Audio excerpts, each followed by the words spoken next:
Hello मेरे प्रिय विद्यार्थियों, आज हम आपको बताने जा रहे हैं कक्षा 10 हिंदी स्वयं प्रकाश जी का जीवन परिचय, जो उन्होंने लिखे हैं नेताजी का चश्मा। उनके बारे में हम आपको उनका पाठ का सारांश, नेताजी का जो है चश्मा, तो उनका जीवन परिचय और उनसे संबंधित प्रश्न उत्तर और भी जो इसमें है तो सभी हम आपको बताएंगे। चलिए शुरू करते हैं। बच्चों, स्वयं प्रकाश जी का साहित्यिक परिचय इस प्रकार से है। स्वयं प्रकाश जी का जन्म 20 जनवरी सन 1947 को मध्य प्रदेश के इंदौर में हुआ था। उनका निधन 7 दिसंबर 2019 को मुंबई में हुआ। स्वयं प्रकाश जी की प्रमुख रचनाएं इस प्रकार से हैं। स्वयं प्रकाश जी ने अपने समय के प्रसिद्ध कहानीकार हैं। अब तक उनके 13 कहानी संग्रह और 5 उपन्यास प्रकाशित हो चुके हैं, जो कि इस प्रकार है। कहानी संग्रह में सूरज कब निकलेगा, आएंगे अच्छे दिन भी, आदमी जात का आदमी, ओश्र संधान उल्लेखनीय है। प्रमुख उपन्यास हैं बीच में विनय एवं ईंधन।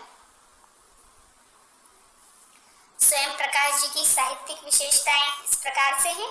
स्वयं प्रकाश जी मध्यम वर्गीय जीवन के कुशल चितेरे हैं। उनकी कहानियों में वर्ग शोषण के विरुद्ध चेतना का भाव देखने को मिलता है। उन्होंने अपनी रचनाओं के अंतर्गत सामाजिक जीवन में जाति, संप्रदाय और लिंग के आधार पर हो रहे भेदभाव के विरुद्ध प्रतिकार के स्वर को उभारा है। रोचक किस्सा गोई शैली में लिखी गई उनकी कहानियां हिंदी की वाचिक परंपरा को समृद्ध करती हैं। भाषा में स्वयं प्रकाश जी ने अपनी रचनाओं के लिए सरल, सहज एवं भाषानुकूल भाषा को अपनाया है। उन्होंने लोक प्रचलित खड़ी बोली में अपनी रचनाएं की। तत्सम, तद्भव, देशज, उर्दू, फारसी, अंग्रेजी के शब्दों का प्रयोग बहुलता से किया है, फिर भी वह शब्द स्वाभाविक बन पड़े हैं। उनके छोटे छोटे वाक्यों में कुटिलता है। हास्य एवं व्यंग उनकी रचनाओं का प्रमुख विषय रहा है। शैली इस प्रकार से है। स्वयं प्रकाश जी ने अपनी कहानियों में मध्यम वर्गीय जीवन का कुशल चित्रण किया है। उनकी कहानियों में आम आदमी पर हो रहे शोषण पर कटाक्ष अर्थात तीखा व्यंग किया गया है। स्वयं प्रकाश जी की शैली प्रभावपूर्ण, रोचक, वर्णनात्मक है। उनकी शैली की सहजता और नवीनता पाठक को सहज ही आकर्षित करती है। उनकी शैली की चित्रात्मकता पाठक को बांधे रहती है। साहित्य में स्थान। वरिष्ठ कथाकार स्वयं प्रकाश जी को प्रेमचंद की परंपरा का महत्वपूर्ण कथाकार माना जाता है। उनका साहित्य जगत में महत्वपूर्ण स्थान है। आइए अब हम इस कहानी का उद्देश्य देख लेते हैं। नेताजी का चश्मा कहानी हर भारतीय के अंदर देशभक्ति की भावना और अपने स्वतंत्रता सेनानियों के प्रति समाज सम्मान का भाव जागृत करने का प्रयास करती है। प्रस्तुत कहानी के माध्यम से लेखक ने यह बताने की कोशिश की है कि जब हम अपने महापुरुषों की प्रतिमा की स्थापना करते हैं, तब उनका उद्देश्य यह होता है कि उस महान व्यक्ति की स्मृति हमारे मन में बनी रहे। हमें यह स्मरण रहे कि उस महापुरुष ने देश व समाज के हित के लिए किस तरह के महान कार्य किए हैं। उसके व्यक्तित्व से प्रेरणा लेकर हम भी अच्छे कार्य करें, जिससे समाज व राष्ट्र का भला हो। ये अब हम इसके कुछ शब्दार्थों पर नजर डाल लेते हैं। कठिन शब्द इस प्रकार से हैं, उनके समक्ष आपको अर्थ भी दिए गए हैं, जो कि आपको अपने पटल पर दिखाई दे रहे होंगे। पहला है कस्बा, जिसका अर्थ है छोटा शहर। लागत, जिसका अर्थ खर्च। ऊहापोह, क्या करें क्या ना करें की स्थिति। एक ठो का मतलब एक। सिलसिला मतलब क्रम। बस्ट का मतलब है वक्ष तक के भाग की बनाई गई आकृति या मूर्ति। खटकना का अर्थ है बुरा लगना। कौतुक का मतलब है उत्सुकता से भरी। कमसिन का मतलब कम उम्र। दरकार का मतलब है आवश्यकता। कौम का मतलब है जाति और भूतपूर्व का मतलब है पहले का। इन शब्दों के अर्थों को आपको अपनी कॉपी में लिख करके याद करना है बच्चों। आइए अब हम कुछ गद्यांश की व्याख्या की ओर नजर डालते हैं। तो जो आपको पटल पर दिखाई दे रहा है वह गद्यांश है। इस प्रकार से रहेगा। पान वाले के लिए एक मजेदार बात थी, लेकिन हालदार साहब के लिए चकित और द्रवित कर देने वाली बात यानी वह ठीक ही सोच रहे थे। मूर्ति के नीचे लिखा मूर्तिकार मास्टर मोतीलाल वाकई कस्बे का अध्यापक था।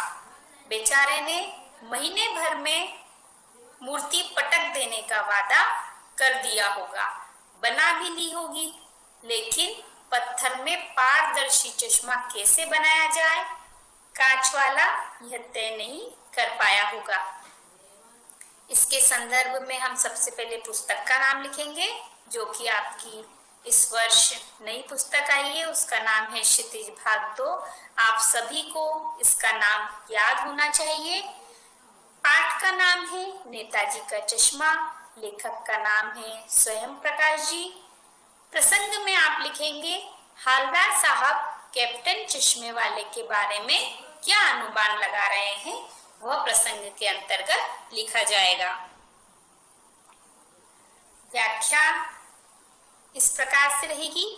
पान वाले के लिए यह एक आनंददायक बात थी, परंतु हालदार साहब के लिए चौंकाने और मन को पिघलाने वाली बात थी।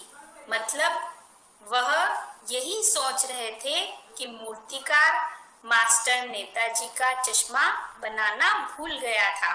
हो सकता है उसने मूर्ति जल्दी बनाकर देने का वादा किया होगा और अपना वादा समय पर पूरा भी कर दिया होगा, परंतु पत्थर की मूर्ति पर पारदर्शी चश्मा बनाने में वह असमर्थ रहा होगा। यह इसकी व्याख्या थी। विशेष के अंतर्गत हम लिखेंगे चित्रात्मक शैली का प्रयोग, भाषा सरल, सहज और सुबोध। अगला गद्यांश आपको पटल पर दिखाई दे रहा है बच्चों, वह इस प्रकार है। बार बार सोचते क्या होगा उस कौम का जो अपने देश की खातिर घर गृहस्थी, जीवन जिंदगी सब कुछ होम देने वालों पर भी हंसती है और अपने लिए बिकने के मौके ढूंढती है। दुखी हो गए। ये गद्यांश है। इसके संदर्भ में हम पुस्तक का नाम सबसे पहले लिखेंगे, क्षितिज भाग 2। पाठ का नाम है बच्चों नेताजी का चश्मा। लेखक का नाम स्वयं प्रकाश जी। प्रसंग में आप लिखेंगे हालदार साहब युवा की पीढ़ी के लिए दुखी हो रहे हैं। व्याख्या में लिखेंगे बच्चों हालदार साहब बार बार सोचते रहे कि उस कौम का भविष्य कैसा होगा जो उन लोगों की हंसी उड़ाती है, जो अपने देश के लिए घर गृहस्थी, जवानी, जिंदगी आदि सब कुछ त्याग देते हैं। वह उस स्वार्थी कौम पर दुखी थे जो देश के लिए अपना सब कुछ बलिदान कर देने वाले देशभक्तों का सम्मान करने की अपेक्षा उनके जीवन का मजाक बनाती है। जब अपना अवसर आता है तो उनके लिए स्वार्थी महत्वपूर्ण हो जाता है। इसके लिए वे मर्यादा की सारी सीमा तक भूल जाते हैं। इस बात से हालदार साहब दुखी हो गए। विशेष के अंतर्गत बच्चों हम लिखेंगे चित्रात्मक शैली का प्रयोग, भाषा सरल, सहज और सुबोध। बच्चों अब आपके समक्ष जो पटल पर गद्यांश दिखाई दे रहा है उसको आपको बहुत अच्छे से पढ़ना है और उसका अभ्यास भी करना है पढ़ के। प्रश्न इसके अंतर्गत पूछे गए हैं, उनके उत्तर आप अपनी अभ्यास पुस्तिका में लिखेंगे। एक अभ्यास स्वरूप मैं आपको समझाने जा रही हूँ, वह इस प्रकार है। अगली बार भी मूर्ति की आंखों पर चश्मा नहीं था। हवलदार साहब ने पान खाया और धीरे से पान वाले से पूछा, क्यों भाई, क्या बात है, आज तुम्हारे नेताजी की आंखों पर चश्मा नहीं है? पान वाला उदास हो गया। उसने पीछे मुड़कर मुंह का पान नीचे थूका और सिर झुकाकर धोती के सिरे से आंखें पोंछता हुआ बोला, साहब, कैप्टन मर गया। और कुछ नहीं पूछ पाए। हवलदार साहब कुछ पल चुपचाप खड़े रहे, फिर पान के पैसे चुकाकर जीप में आ बैठे और रवाना हो गए। ये आपने गद्यांश जो आपके समक्ष है उसको पढ़ा। इसी के आधार पर कुछ आपके समक्ष पटल पर प्रश्न दिए गए हैं, उनका उत्तर हमें लिखना है। पहला प्रश्न है, मूर्ति किसकी थी? उसकी आंखों पर चश्मा क्यों नहीं था? जिसका उत्तर होगा बच्चों, मूर्ति नेताजी सुभाष चंद्र बोस की थी। उनकी आंखों पर चश्मा इसलिए नहीं था क्योंकि शिल्पकार बनाना भूल गया था। दूसरा प्रश्न है, पान वाला उदास क्यों था? पान वाला इसलिए उदास था क्योंकि नेताजी की आंखों पर चश्मा लगाने वाले कैप्टन की मृत्यु हो गई थी। तीसरा प्रश्न जो गद्यांश पर आधारित है वह इस प्रकार है, हवलदार साहब और पान वाले के स्वभाव में क्या समानता दिखाई पड़ती है? जिसका उत्तर है, पान वाला व हवलदार दोनों ही कैप्टन की मृत्यु पर भावुक हो उठे। उनकी आंखों में आंसू आ गए। दोनों ही हृदय व संवेदनशील थे। बच्चों, ये अभ्यास स्वरूप मेरे द्वारा आपको एक गद्यांश बताया गया है। इसी के आधार पर आप अन्य गद्यांशों का अभ्यास कर सकते हैं। उसमें से छोटे छोटे प्रश्न आपको परीक्षा में पूछे जा सकते हैं, जिनका उत्तर आपको उसी गद्यांश को पढ़कर और लिखना होगा। इसलिए आप इस गद्यांश का अभ्यास करेंगे और इसको अपनी अभ्यास पुस्तिका में लिखकर याद करेंगे। अब हम कुछ पाठ पर आधारित प्रश्न अभ्यास की ओर नजर डालेंगे, जो कि इस प्रकार से हैं। पहला प्रश्न है जो आपके पटल पर दिखाई दे रहा है, वह है, सेनानी ना होते हुए भी चश्मे वाले को लोग कैप्टन क्यों कहते थे? सेनानी ना होते हुए भी लोग चश्मे वाले को कैप्टन इसलिए कहते थे क्योंकि उसके अंदर देशभक्ति की भावना कूट कूट कर भरी हुई थी। स्वतंत्रता आंदोलन में भाग लेने वाले सेनानियों का वह भरपूर सम्मान करता था। चश्मे बेचने वाला कैप्टन उस कस्बे के चौराहे पर लगी मूर्ति को चश्मा पहना दिया करता था, क्योंकि उसे नेताजी की बिना चश्मे की मूर्ति आहत करती थी, अर्थात बुरी लगती थी। उसकी देशभक्ति और नेताजी के प्रति सम्मान की भावना को देखकर लोग उसे कैप्टन कहते थे। दूसरा प्रश्न जो आपके पटल पर दिखाई दे रहा है वह इस प्रकार से है, हवलदार साहब ने ड्राइवर को पहले चौराहे पर गाड़ी रोकने से मना किया था, लेकिन बाद में तुरंत रोकने को कहा। तो इसके अंतर्गत पहला प्रश्न है, हवलदार साहब पहले मायूस क्यों हो गए? तो इसका उत्तर है, हवलदार साहब इसलिए मायूस हो गए थे क्योंकि वे सोचते थे कि कस्बे के चौराहे पर मूर्ति तो होगी पर उसकी आंखों पर चश्मा नहीं होगा, क्योंकि कैप्टन मूर्ति पर असली चश्मा लगाकर उस कमी को पूरा कर देता था। अब उसकी मृत्यु हो चुकी है, अर्थात कैप्टन चश्मे वाला अब मर गया है। इसी का अगला प्रश्न है, मूर्ति पर सरकंडे का चश्मा क्यों उम्मीद जगाता है? जिसका उत्तर है बच्चों, मूर्ति पर सरकंडे का चश्मा यह उम्मीद जगाता है कि देश में देश प्रेम एवं देशभक्ति समाप्त नहीं हुई है। बच्चों द्वारा किया गया कार्य सुस्त भविष्य का संकेत है। उनमें राष्ट्र प्रेम के बीज अंकुरित हो रहे हैं। अगला प्रश्न है, हालदार साहब इतनी सी बात पर भावुक क्यों उठे? जिसका उत्तर है, हालदार साहब ने कैप्टन की मृत्यु के पश्चात जब नेताजी की मूर्ति पर बच्चों द्वारा सरकंडे से बना हुआ चश्मा लगा देखा तो उन्हें बहुत प्रसन्नता हुई और वह भावुक हो उठे। अगला प्रश्न जो आपके समक्ष पटल पर दिखाई दे रहा है वह है, इस पंक्तियों का जो आपके समक्ष है उनका आपको आशय स्पष्ट करना है। तो जो पंक्तियां हैं वह आपको पटल पर थोड़ी सी दिखाई दे रही है, पर मैं आपको पूरी पढ़ के बता देती हूँ। बार बार सोचते क्या होगा उस कौम का जो अपने देश की खातिर घर गृहस्थी जीवन जिंदगी सब कुछ होम देने वालों पर हंसती है और अपने लिए बिकने के मौके ढूंढती है। जिसका आशय होगा इस पंक्ति का वह इस प्रकार से है कि बहुत से लोगों ने देश के लिए अपना सब कुछ बलिदान कर दिया। कुछ लोग उनके बलिदान की प्रशंसा ना करके ऐसे देशभक्तों का उपहास उड़ाते हैं।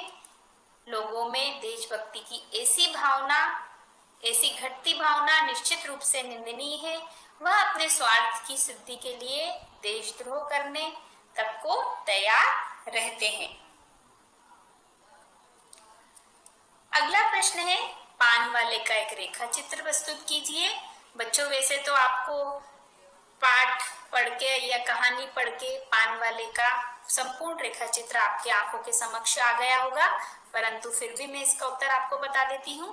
पान वाला स्वभाव से खुशमिजाज काला मोटा व्यक्ति है, उसकी तोंद निकली हुई है और पान खाता रहता है, जिससे उसकी बत्तीसी लाल काली होती रहती है। जब वह हंसता है तो उसकी तोंद थिरकने लगती है। वह वाक्पटु भी है, जो व्यंग्यात्मक बातें कहने से भी नहीं चूकता है। अगला प्रश्न आपके पटल पर दिखाई दे रहा है, वह इस प्रकार से है बच्चों, वो लंगड़ा क्या जाएगा फौज में, पागल है पागल। कैप्टन के प्रति पान वाले की इस टिप्पणी पर अपनी प्रतिक्रिया लिखिए। जिसका उत्तर इस प्रकार से है, कैप्टन के प्रति पान वाले की यह टिप्पणी हर उस देशभक्त को दुखी करती है जो अपने देश को सब कुछ समझता है। इस प्रकार की बातें करने वाले लोग देशभक्त को पागलपन और देशभक्त को पागल कहते हैं। ऐसी टिप्पणी देश और देशभक्तों का अपमान है, उनके बलिदान का अपमान है। वास्तव में तो पागलपन की हद तक देश के प्रति त्याग व समर्पण की भावना रखने वाला व्यक्ति श्रद्धा का पात्र है, उपहास का नहीं। अब कुछ आपके समक्ष रचना और अभिव्यक्ति के प्रश्न हैं, जो कि इस प्रकार है। निम्नलिखित वाक्य पात्रों की कौन सी विशेषता की ओर संकेत करते हैं? जिसमें पहला वाक्य है, हालदार साहब हमेशा चौराहे पर रुकते और नेताजी को निहारते।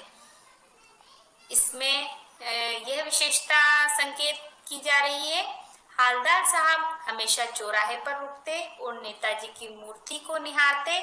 इससे उनकी देशभक्ति और देशभक्तों के प्रति सम्मान की भावना का पता चलता है। दूसरा वाक्य है, पान वाला उदास हो गया, उसने मुझे पीछे मुड़कर मुंह का पान नीचे थूका और सिर झुकाकर अपनी धोती के सिरे से आंखें पोंछता हुआ बोला, साहब कैप्टन मर गया। जिसका उत्तर होगा, कैप्टन की मृत्यु की बात पर पान वाले का उदास हो जाना और सिर झुकाकर आंसू पोंछना इस बात को प्रकट करता है कि पान वाले के हृदय में कैप्टन के प्रति गहरी आत्मीयता की भावना थी। उपरोक्त घटना से पान वाले की संवेदनशीलता और देश प्रेम की भावना का पता चलता है। अगला है, कैप्टन बार बार मूर्ति पर चश्मा लगा देता था। जिसका उत्तर है, कैप्टन द्वारा बार बार मूर्ति पर चश्मा लगाना यह प्रकट करता है कि उसके मन में नेताजी, देशभक्तों तथा शहीदों के प्रति सम्मान की भावना थी। वह देश के लिए त्याग करने वाले लोगों के प्रति अपार श्रद्धा रखता था। अगला प्रश्न जो आपके पटल पर दिखाई दे रहा है वह इस प्रकार से है।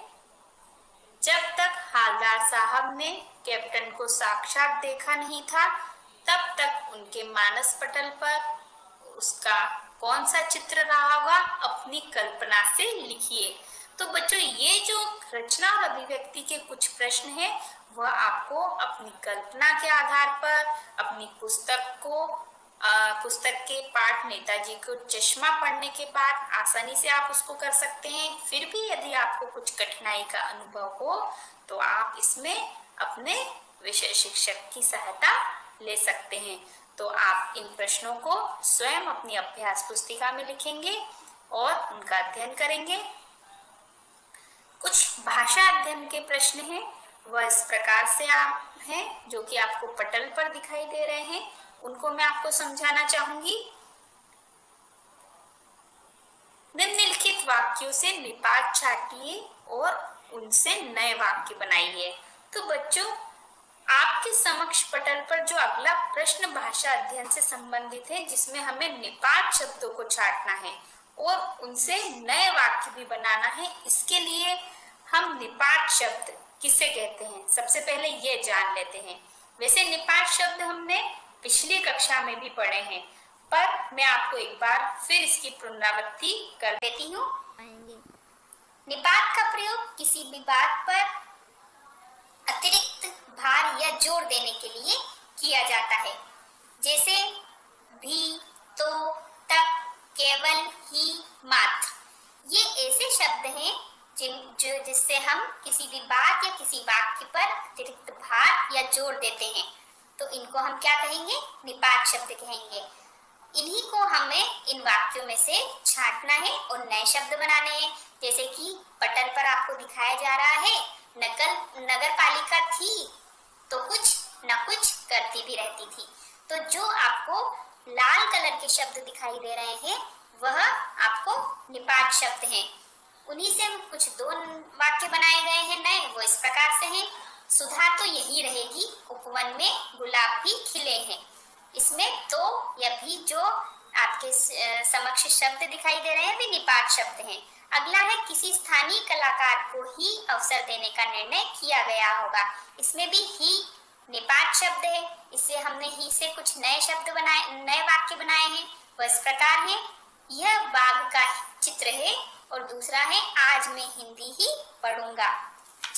अगला है यानी चश्मा तो था लेकिन संगमरमर का नहीं। तो इसमें जो तो है वह निपात है। इससे हमने और दो नए वाक्य बनाए हैं। आज तो परीक्षाएं समाप्त हो जाएगी और यह तो घायल हो गया है।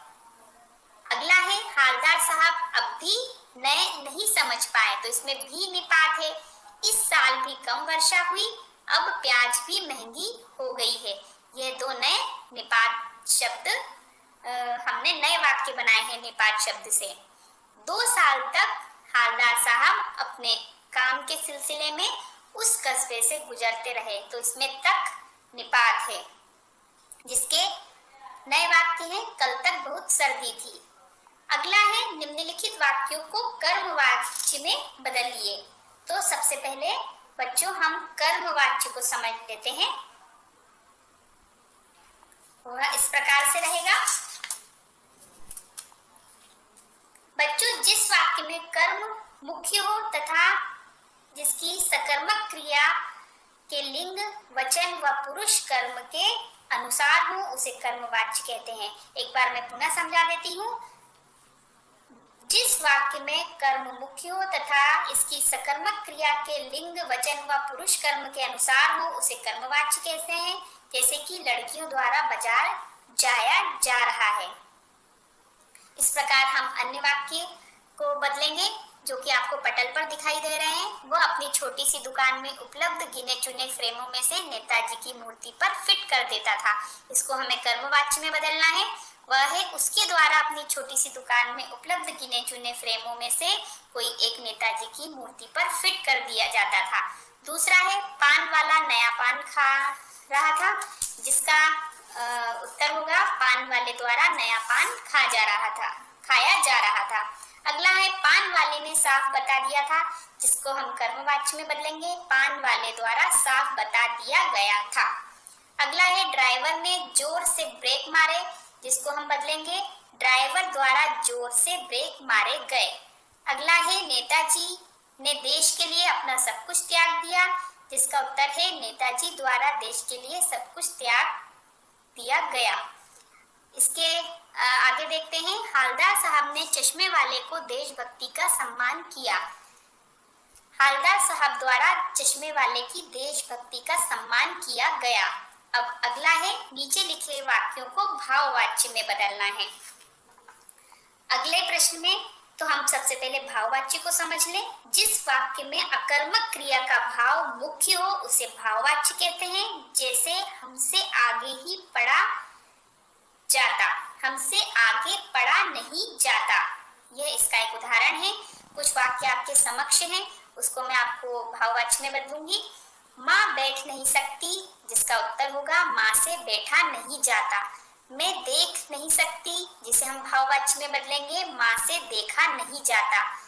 अगला है चलो अब सोते हैं, तो जिसका भाववाच्य में परिवर्तन होगा चलो अब सोया जाए। और आखिरी है माँ रो भी नहीं सकती, जिसका अगला वाक्य हम भाववाच्य में परिवर्तन करेंगे वह है माँ से